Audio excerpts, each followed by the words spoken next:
ओम नमस्ते।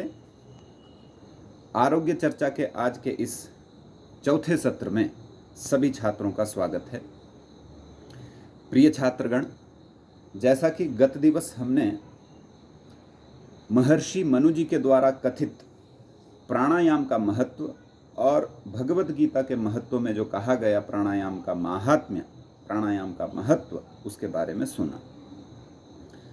प्राणायाम एक ऋषियों के द्वारा दी गई ऐसी विधा, ऐसी एक विद्या जो एक तरह का कल्पतरु है। अर्थात प्राणायाम से हम न केवल आरोग्य के क्षेत्र में परंतु अपने समग्र जीवन में कुछ भी यदि चाहें तो उसकी प्राप्ति हो सकती है। वो कैसे, वो हम आगे पहले प्राणायाम को जानेंगे, फिर इसके बारे में, इसकी गहराइयों में और भी हम चर्चा करेंगे। तो आज हम प्राणायाम की क्या परिभाषा है, what is the definition of pranayama. Maharshi Patanjali जी ने योग दर्शन में प्राणायाम की क्या परिभाषा, क्या लक्षण कहा है, उसके बारे में चर्चा करेंगे। और प्राणायाम का सामान्य रूप से थोड़ा आरंभ हम आज करेंगे। महर्षि पतंजलि जी प्राणायाम से पूर्व योग दर्शन में अष्टांग योग के अंतर्गत एक नियम कहते हैं, स्थिर सुखम आसनम, कि सुखपूर्वक किसी आसन में बैठ जाओ जिसमें आप आराम से बैठ सकें। फिर आगे अगले सूत्र में कहते हैं, तस्मिन् सति श्वास प्रश्वासयोः गतिविच्छेदः प्राणायामः, कि उस आसन में बैठ करके श्वास और प्रश्वास की गति बनाएं, वह प्राणायाम कहलाता है।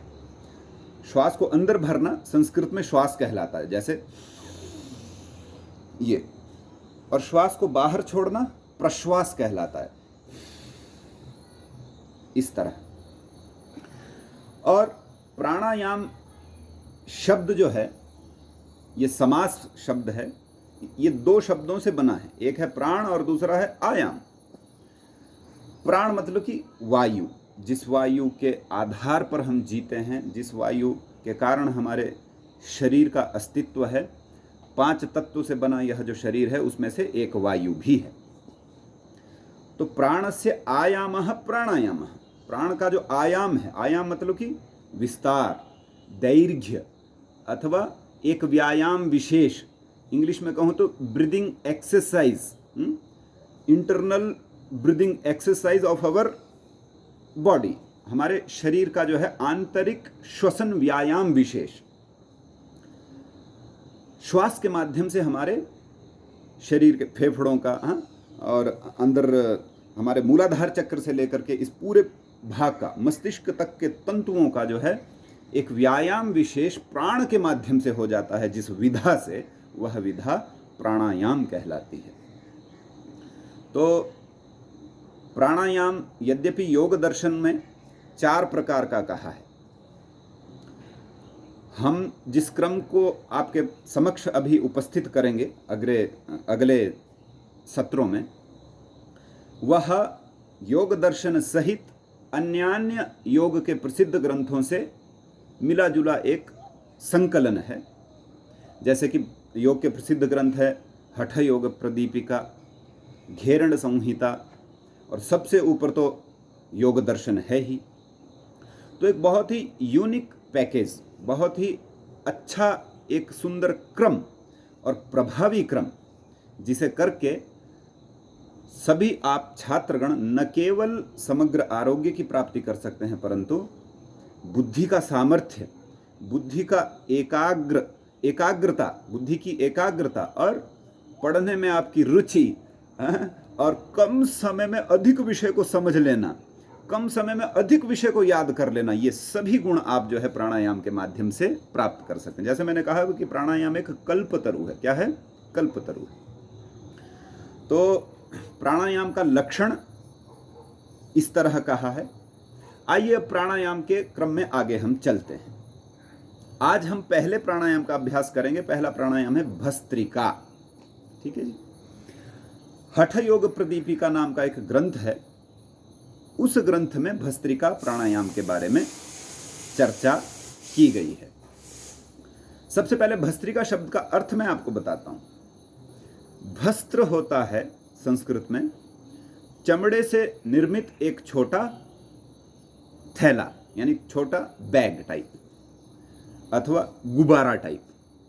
तो ईश्वर ने हर एक मानव को और विभिन्न प्राणियों को श्वास लेने के लिए 2 फेफड़े दिए हैं अंदर। तो उन फेफड़ों की भी आकृति एक गुब्बारे की तरह अथवा एक चमड़े से बने छोटे एक बैग अथवा छोटे झोले की तरह होती है।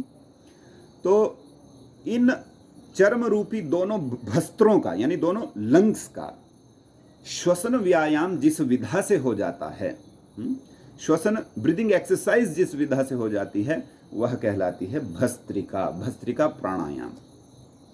तो इस प्राणायाम को कैसे करना है, ये प्राणायाम हमारा 2 सत्रों में पढ़ाया जाएगा। आज हम इसके बारे में कुछ चर्चा करेंगे और कल भी इस प्राणायाम के बारे में हम चर्चा करेंगे। तो देखिए, इस प्राणायाम की शुरुआत कैसे करनी है। तो हठ योग प्रदीपिका में सबसे पहले स्वात्माराम जी जो हैं, एक बहुत प्रसिद्ध योगी हुए, हठ योग प्रदीपिका के निर्माता, वो कहते हैं, एक श्लोक है इसमें, उर्वोरपि संस्थाप्य शुभे पादतले उभे पद्मासनम भवेदेतत् सर्व पाप प्रणाशनम, कि भैया भस्त्रिका करने से पहले आपको पद्मासन लगाना है। तो पद्मासन के लिए देखिए, जो हमारा ये दायां पांव है, इसे यहाँ बाईं जंघा के ऊपर इस तरह से रख देंगे, और जो ये यहाँ हमारा बायां पांव है, इसे हम दाईं जंघा के ऊपर इस तरह से रख देंगे। तो ये पद्मासन हो जाता है। पद्म बोलते हैं कमल की आकृति दोनों पांव से जो है यहाँ पर बन जाती है। परंतु एक विषय आपको मैं यहाँ कहना चाहता हूँ, जो छात्र आप में से पद्मासन नहीं लगा सकते, आवश्यक नहीं, आप सुखासन में भी बैठ सकते हैं, क्योंकि योग दर्शनकार पतंजलि जी तो आज्ञा दे रहे हैं कि प्राणायाम से पहले भैया तो किसी भी सुखासन में बैठ जा, थोड़ी कमर सीधी रहनी चाहिए परंतु सीधा बैठ जा बस, ठीक है। उसके बाद हठ योग प्रदीपिका में क्या कहा, सम्यक पद्मासनम बद्ध्वा सम्यक ग्रीवोदर सुधीहि मुखम संयम्य यत्नेन प्राणं घ्राणेन रेचयेत। अच्छे से पद्मासन लगा लो, और पद्मासन यदि ना लगा लो तो आप सिंपल सुखासन में भी बैठ सकते हैं।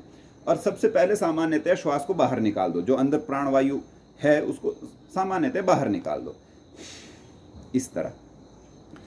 फिर हठ योग प्रदीपिकाकार आगे कहते हैं, यथा लगति हृत्कंठे कपालावधि सस्वनम वेगेन पूरयेच्चापि हृत पद्मावधिमारुतम। कहते श्वास को अंदर इस तरह से भरना है पूर्णतः कि वो श्वास नासिका से होता हुआ मस्तिष्क तंतुओं पर एक विशेष प्रकार का हल्का सा दबाव, वाइब्रेशन पूर्वक हल्का सा दबाव बनाता हुआ हमारे हृदय तक पहुंचे। पेट में श्वास नहीं भरना है, श्वास जो है हमारे फेफड़ों में ही भरना है, और पूरा गहरा लंबा श्वास भरना है। जैसे सीधे बैठना है, गर्दन सीधी रहे,